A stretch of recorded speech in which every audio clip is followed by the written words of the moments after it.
Okay, guys, I want to give you a few tips here today. It's a few secret things that I hold that everybody should probably read if you're new to bushcrafting or any kind of primitive skills or anything like that.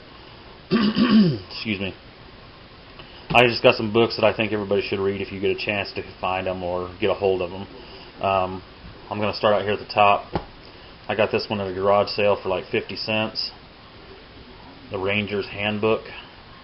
This has a lot of really good information as far as like traps, how to set up your perimeter if you're just trying to hide or anything like that. This one here I have had since I was probably about 10 years old. 10 or 12 years old. Whatever it is that you go into Boy Scouts. This is my actual Boy Scout handbook.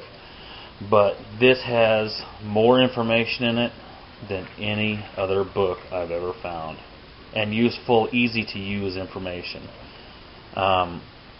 If you go to Staten Island Prepper's blog, he has this as one of the books you should read as well. Like right here is the star charts at the different solstices or the different times of the year: winter, summer, summer sky, winter sky, looking from the north, looking from the south, so that you know what you're looking at. And if you can navigate by the North Star, you can use this chart.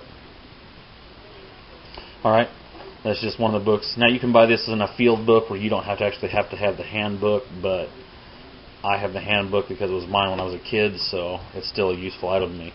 Which reminds me, on this one here, I'm going to start a new series that I don't think I've seen anybody do on YouTube yet, for new people that either don't want to buy this book or just want to learn the other way. I'm going to do a series on knots, braiding your rope, showing how each one of these works, each one of these knots. I got them all opened up here. I was looking through it the other day. I was going to do a series on it. But just different lashing techniques, different kind of knots, just to help out the beginners. You know, most of you guys already know this, but you know, there's some people that don't know anything about knots. So I'm going to show some simple ones and then some other things like that.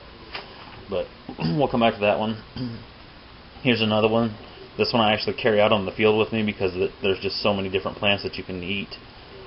I choose one every year and I just study that one plant a year. Let's see. This year I found wild asparagus out where I was messing around with, so this is my plant for the year. Now, we know that wild asparagus is edible, but I'm sure there's other medicinal uses for them. I'm trying to learn some what they call herbalist. Here's one on cattail. But this is called Wild Edibles, the North American Field Guide, over 200 natural plants. It also has a list of poisonous plants in here as well, and the dangerous lookalikes. This is an Army survival guide. This has a lot of good information. I don't think you'll be able to get a hold of this one in particular, but you can get a hold of the civilian version. Is green. I do have a copy of it, but I've loaned it out to a friend at work. You can get a copy of that, the civilian version, which condenses that down. It takes all the military tactics out of it. Here's another one. It's a great book, Primitive Skills and Crafts. The only skill in here that I have not figured out yet is the fire piston. And the reason I haven't figured it out yet is I don't have a drill press that will drill an accurate enough hole to make it right. This hole has to be dead on accurate from the tube to the piston. I mean, within, I can't think of what the specs are, but it's got to be the same as a diesel engine. It's got to be within the specs of a diesel piston. So until I can get a drill press or get it drilled properly, I won't get that one right. All the rest of them, like my basket weaving I got from here. Here's one on making rope. So here's a lot of my primitive skills that I learned. A lot of my primitive skills is by reading this book. And if you're going to try flint knapping, this is the book I suggest for flint knapping. You can find this on eBay. I think I got mine on eBay or Amazon for like $5, $10, something like that. And if you're lucky enough to live in Missouri like I do, this gentleman, D.C. Waldorf, goes to the Fort Osage Nap-In every year, right along with a few other nap-ins around. This is another real helpful book if you're going to try flint knapping as well. The Art of Stone Tool Making. There's two different authors of this book, Paul Helwig and Michael Secord. I guess they're two professors at a University State Northridge. So that's another real helpful book. And then everybody should have this one right here, the Shooter's Bible.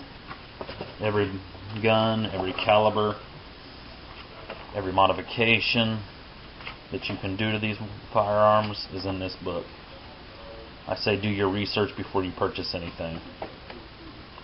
Alright, those are my books that I think are worthy enough to show that really will help you out if you can get a hold of them. The Survival Guide, like I said, you'll have to get the civilian version. It's a green paperback book, but you can get it at where did I buy it at?